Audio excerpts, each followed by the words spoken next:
I've got a range of questions, so 11 questions to tackle now. Sure. Are you right to say? Yeah, absolutely. Yep. Absolutely, go. This is a life insurance question, question 4 here, and there's asked, life insurance, do you think it's really necessary for a wife if I only work part-time?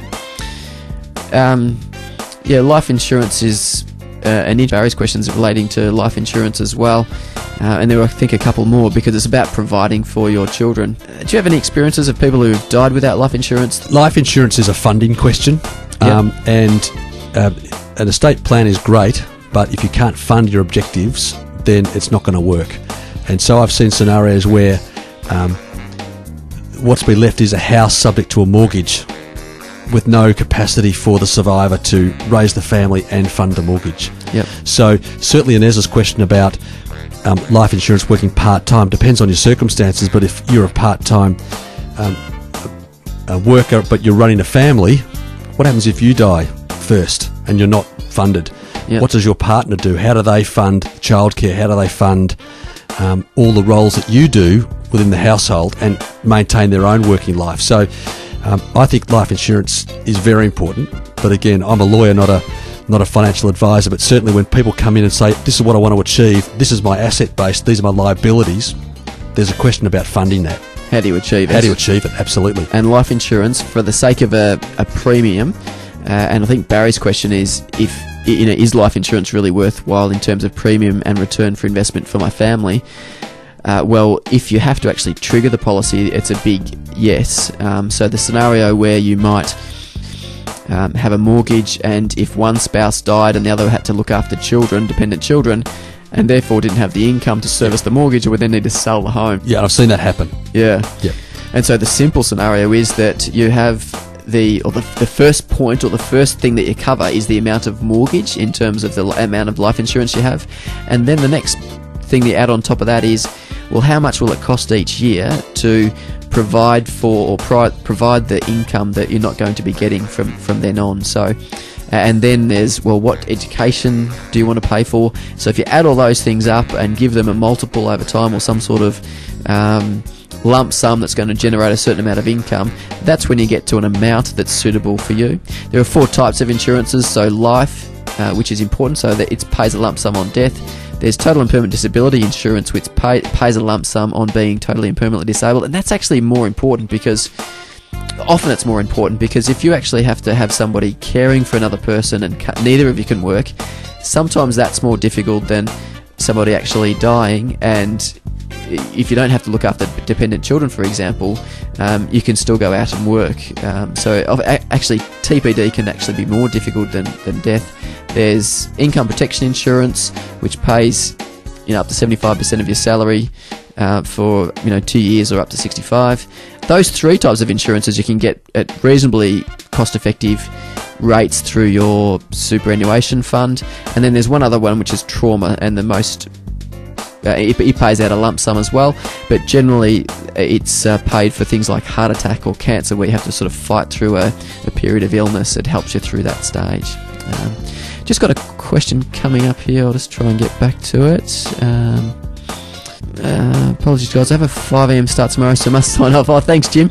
We'll answer your question. Actually, Jim, we'll answer your question if we can before you go. Where was it? Yeah, Jim here. So my question surrounds managing, balancing future tax-free pension income and superannuation with a government pension and other income earned from some limited retirement work. What's the best way to balance all those things? It's probably more of a financial planning. You're going to refer I think to so. I was looking at you, Gavin, for that one. This is a really interesting question. The way to handle this is, it's a complex one. But the government has introduced the fact that you can actually earn up to $6,500 a year without that impacting your pension. If you've got variability in that, then you can sort of get some credits and increase the amount that you can earn if you haven't earned that much during the previous year, for example. But it is just a matter of balancing all those 3 things. It's so unique to each individual scenario, but you really do need to go down that track of consulting somebody about it, or working it through as you retire as well. But yeah, it's very hard to answer that question in a very specific way. I'll try and cover off the other legal related questions. So choosing the executor we've really talked through. So which was John's question. I don't think we need to have. You don't have anything else to add there, Andrew? No, I don't think so. No. Gary asked, what should I have prepared for my family in case I die? How and when? So we talked about a will. Yep. We talked about powers of attorney. Yep. What about all the documents that somebody should have set aside, ready to go? So listing all the accounts. What other things should they do? Computer passcodes. All of the codes for all of your bank accounts and those kinds of things, where your documents are stored. And generally it's the executor that you tell about. Just store that with your original documents. Yes, okay. Just keep a list of that with your will and tell the executor that all of that information is there. Even things like your father's occupation and your mother's maiden name and all of those kinds of things that need to go on a death certificate. Yes. So some of that information can be pretty hard to find, places of birth and all that kind of stuff. Okay. Again, it's worthwhile putting a bit of a family tree down about that info. Yep. Because that's going to be needed too down the track. Okay. I think Christian Super do have a document that lists some of those things, yeah. but I don't know whether it goes into the detail of... it might not go into those details. Those sort of things, so it'd be well worthwhile. We might try and put that list together, it might be in your book, is it? Could be. It's been a while since I've read it. I'll try and put a link together of some of those things for the recording that I send out later. But I know one commentator calls it the love drawer. So you've got this drawer that you've got your will in, you've got the powers of attorney, you've got your list of accounts and insurance policies that you've got. Your funeral wishes. All those sorts of things in a single drawer, so you can go to that. It's one of those important but not urgent sort of tasks that sometimes drops off the list of things to do, but well worthwhile. It eventually becomes important, so do it now. Yeah, there's a couple of things that are certain in life, I think we've answered all those questions there, so that's the first 5. Next question is, Linda asks, how to best set up my affairs for my family for when I die. Similar question to the previous one. We've gone through the list of set up your will, powers of attorney, make sure it's sufficiently funded, have your love drawer or your whole list of documents in place. Yep. Anything else to add? No, I don't think so. Great. Rachel asks, what sort of insurances are essential? Life insurance for both parents, income protection, etc. So there's 4 types of life insurances that I mentioned before: life, total permanent disability, income protection, and trauma. I would say that the first 2 are almost essential, but it also depends on your funding. So as people approach retirement, often they're starting to reduce their debt. They've got lower levels of expenses, their children off their hands, so there's less need for insurances. But if you have young dependents, you've got a mortgage and debt and other obligations, there's a higher need for those types of levels of cover. And I might try and, because that question has been asked a bit with this, I might try and include a calculator that you can put together, answer some questions on, to give an indication of what the level of insurance you would need for your particular circumstances. So that's Rachel's question. Richard asks, I am 36. What will I need to have in place to be able to retire at 55? Good question. It's more of a financial planning question as opposed to a legal question. But it's really about making sure you have sufficient assets to pay for your retirement. If you're 36 now, your retirement age, or pension age, is going to be 67. The age at which you can access your superannuation, I think, is likely to be 60. So you've got a funding shortfall where you need to fund your retirement between 55 and 60 out of assets that potentially aren't in super. From 60 you might be able to, from 60 to 67 you might be able to use your super, but you're going to draw heavily on those assets. So you're going to need to have a sufficient asset base to provide for that.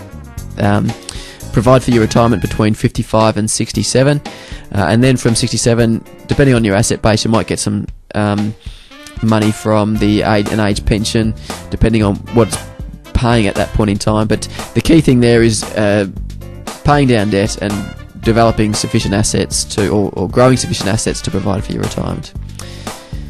Ronnie asks, I'm currently working in Australia, but from the United States. I currently have assets in America. Now, the rest of that question was truncated, but do you have some input about those people that are from overseas? They've got assets in 2 countries. What are your thoughts there? Difficult question to answer, but in relation to somewhere like the US, non-Commonwealth country, the strategy we usually use is a will in America dealing specifically with American assets, a will in Australia dealing with specifically Australian assets. So two separate wills that deal with 2 countries. Absolutely, yep. So if there's 3 countries, similar thing? It depends where they are. If you've got assets in Singapore or a Commonwealth-based country, yep.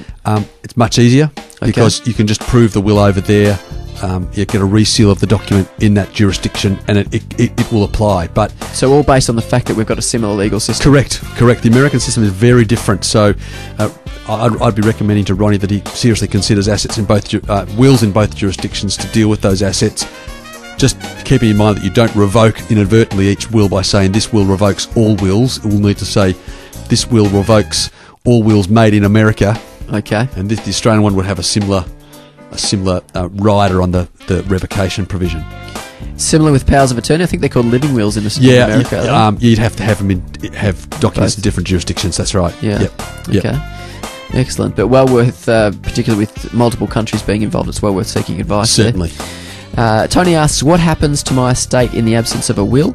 Will everything be transferred to my wife? And we've pretty much answered that question with a solid no.